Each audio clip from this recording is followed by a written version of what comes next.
No cellphone, no worry sa mga taga 13 Martires sa Cavite. Parents nga po, may na cellphone. Gusto ko lahat sila makapag-rent. Ay, paldo ah. Dahil meron silang mga cellphone for rent. Makahanap tayo ng papa. Kuya, I love you. Sabi niya, I love you too. Ingatan mo mga bata. Very good talaga ka. Pag dumating ka, may kiss ka sa akin. Dito pa ako nakagawa ng assignment ko. Mabilis po, di po malag. Sa isang oras, 10 piso. Pag 2 oras naman, 20 pesos, may libre ng popcorn. In 30 days, halos 24,000 ang papasok.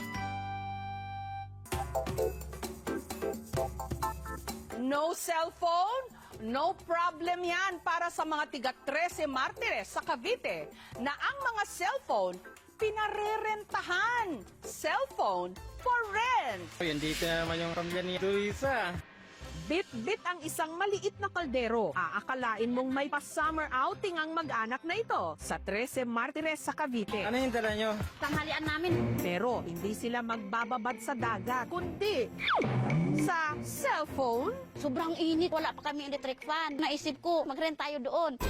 Ito kasi ang summer destination ng mga walang sariling cellphone dito sa Barangay Aguado. Punta doon. Ang cellphone for rent. Sa bahay kasing ito, hile-hilerang nakadikit sa pader ang Android phones na pwedeng rentahan 10 pesos per hour. Pwedeng pang games, pang social media, o kahit pang scroll-scroll lang. Pag sa bahay kasi, isa lang yung cellphone namin. Yung cellphone ko, yung luma na cellphone. Paanda rito ng negosyanteng si Jose Marie. 2021 po ako nagsimula ng pagpaparenta ng cellphone. Binala ko talaga ng computer shop kaso ang laki ng punan. Kaya ang naging umpisa ko, pagparenta ko ng cellphone ng anak ko. Nagsimula lang daw siya sa 3 lumang cellphone hanggang umabot na ito ng halos 2 dosena. Sa isang araw, pwede kang kumita ng 1.6. In 30 days, halos 24,000 ang papasok. Puro yung naka-tempered glass, saka naka-case. Para kahit naman mahulog, hindi siya basta-basta mababasag. Wala siyang mobile number. Hindi siya magamit sa pang-text, pang-tawag. Pero magamit siya sa pang-messenger, video call. Kasi meron na siyang kasamang internet. Bawat unit may nakadikit na numero. Ito, mga naka-out. Sinadya ko talaga yung pinagbibili yung mga pang-renta ko ng cellphone. Yung mga fast charger, mga 1 hour full charge sa kagad. Every year, nagpalit ako ng cellphone. Yung cellphone na pinaparentan ko, mga branded. May designated charger din ang bawat cellphone. Kaya ang mga kable para ring spaghetting nagkabuhol-buhol. Kailangan talaga natin i-manage ang ating mga extension cords natin. Hindi natin alam pag maalis tayo ng bahay. Isang spark lang makadulot ka ng sunog. Sa mga magre-renta, kailangan muna magsulat sa logbook. Diego. Magkano naman kaya? Sa isang oras, 10 piso. Pag 2 oras naman, 20 pesos, may libre ng popcorn. Sina Jose Marie kasi, meron ding tindang mga popcorn. Sino ba yung nakapag-tours dyan? Tours ka, di ba? Yan. Diba? At para hindi pa kalat-kalat lang kung saan-saan ang mga magre-renta, meron din silang standby area. Nagpagawa ko ng ganitong para maging safe yung mga bata. Kasi kung dito lang sa labas, pwede kasi silang magkabanggaan, magkatakbuhan, mahuhulog yung mga cellphone. Ang maganda dito, safe yung mga bata, may CCTV pa. At para iwas nakaw, Halimbawa, meron isang gusto magrenta, hindi ko kilala. Kailangan may kakilala siya na i-endorse na kakilala din siya. Tapos pag may nakakabasag, binaban ko rin ng 1 buwan. Parents nga po, may na cellphone. Gusto ko lahat sila makapag-rent. Ay, paldo ah. ang malimit suki ni Jose Marie, mga chikiting. Salamat agad! Salamat agad! Ang bahay niya tuloy, parang daycare center. Karamihan kasi mga nanay dito na iniiwan yung mga anak nila. Kung may mga pinupuntan sila na importante, nababantayan ko rin. Pag sa bahay kasi, isa lang yung cellphone namin. So, nakikipag-agawan yung mga kapatid niya. Ini-English niya nga po ako kasi nga siguro po sa pagsi-cellphone niya, natututo siya doon sa mga pinapanood niyang mga cartoon. Ano po? Ang may bahay na si Duriza, kina Jose Marie na rin iniiwan ang kanyang mga anak. Kila ko dalawang cellphone. Tapos, iwan mo yung dalawa, mamalingki mo na ako. Papunta ng palingki, sa health center. Dito ko sila ginaiwan. Kasi walang tao sa bahay po, sir. Napakadelikado eh. Takbuhan din nila ito sa tuwing sobrang init ng panahon. Wala pa kami electric fan. Sobrang init. Sabi ko, punta na lang kami doon. Yung kardiro po, yung dinala ko, doon kami kakain ng mga anak ko. Maghapa na dito ah. Dito na nag-lunch ah. Sa cellphone for rent din daw niya madalas nakakausap ang kanyang mister na isang delivery rider. Kinsinas katapusan talaga po sir siya gauwi sa amin. Umaga, tanghali, kinunta ko yung mister ko. Be, I love you. Sabi niya, I love you to. Ingatan mo mga bata. Very good talaga ka. 100% ka sa akin. Pag dumating ka, may kiss ka sa akin.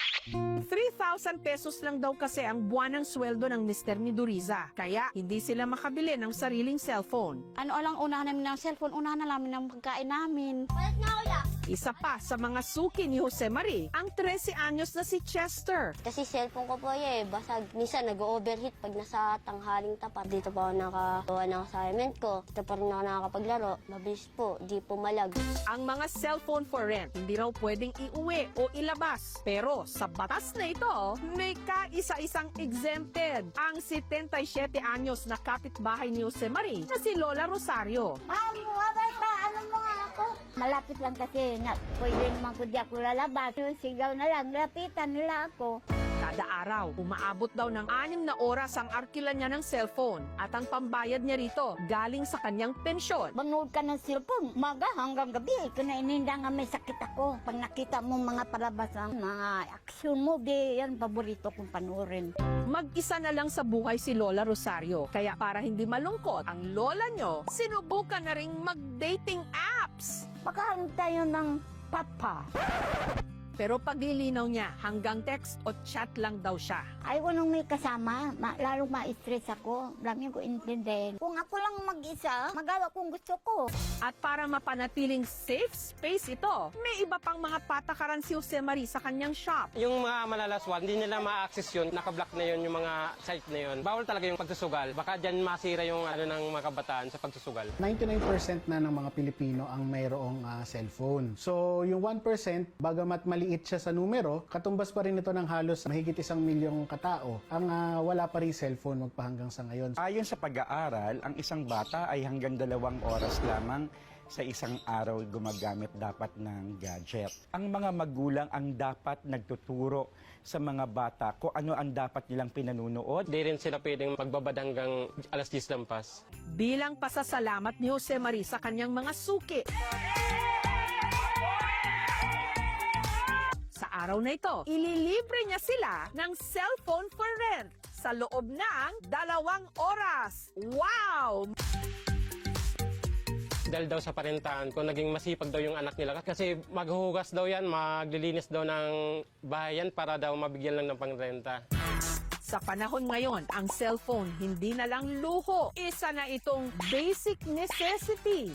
Kaya nakakatuwang isipin na sa kabila ng kakulangan, may mga munting negosyo pa rin na nagsisilbing tulay. Maghapa na rito, dito na nag-lunch Para ang ating mga kababayan sa laylayan, manatiling konektado sa kanilang mga mahal sa buhay, sa mga impormasyon at sa mga nagaganap sa ating mundo.